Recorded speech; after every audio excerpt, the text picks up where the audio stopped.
Hey, this is Kenny Moran from Mobile Sessions, LA's premier mobile recording studio.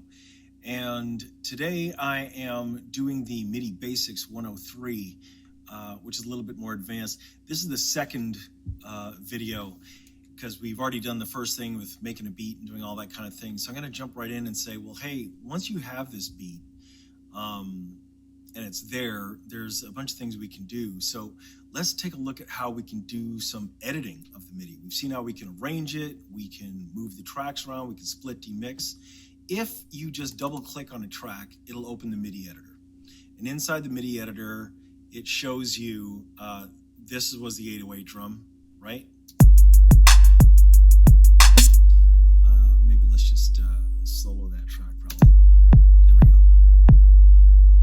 Okay, you can see the various keys. So if I was to click on a key, this is really cool. It'll grab every MIDI event through every region, or say every clip. In this case, then you can take that and you can move it around, look for something else. Maybe you wanted that one. Again, I'm just going to undo that, bring that back. So you can see, you can also just click on these and go, oh, there it is. That open hi-hat sitting there on that, you know, on that A sharp there, A sharp 2, I guess that is.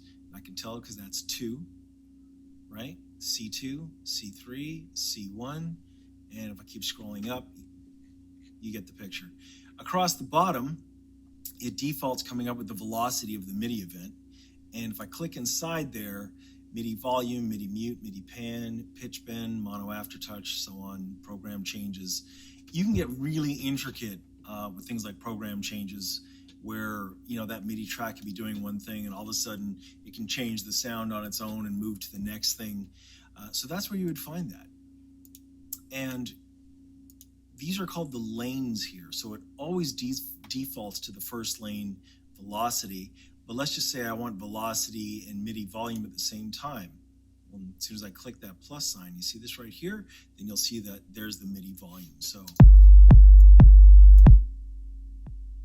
and it does as you would expect it to do. So that's your MIDI editor. Now here over the left-hand side, I can change what track I'm looking at. So that's the 808 track, that's the kick track, and notice I could turn these all on at one time. So you can see in the gray, it's saying, hey, that's the other MIDI information. Blue is what we're working on right now, right? Now I can still get access to those, right? But well, let's undo that. And so then we can be looking at various different things within that MIDI editor. The standard Pro Tools tools work the exact same way. You know, I have it set to all my tools grouped together, so I can crop it that way. I can click on it. I can crop it this way. It works exactly the same way as audio does. Okay, so let's close that window. I'm going to close that, right? I'm going to unsolo that.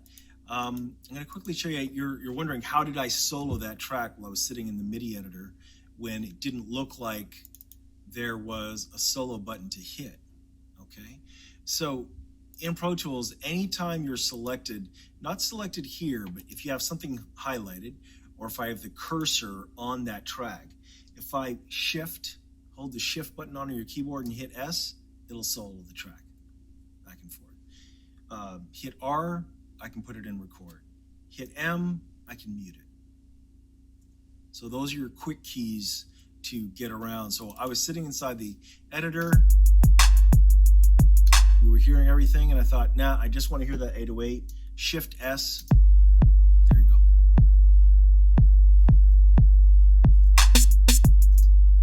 So close that window.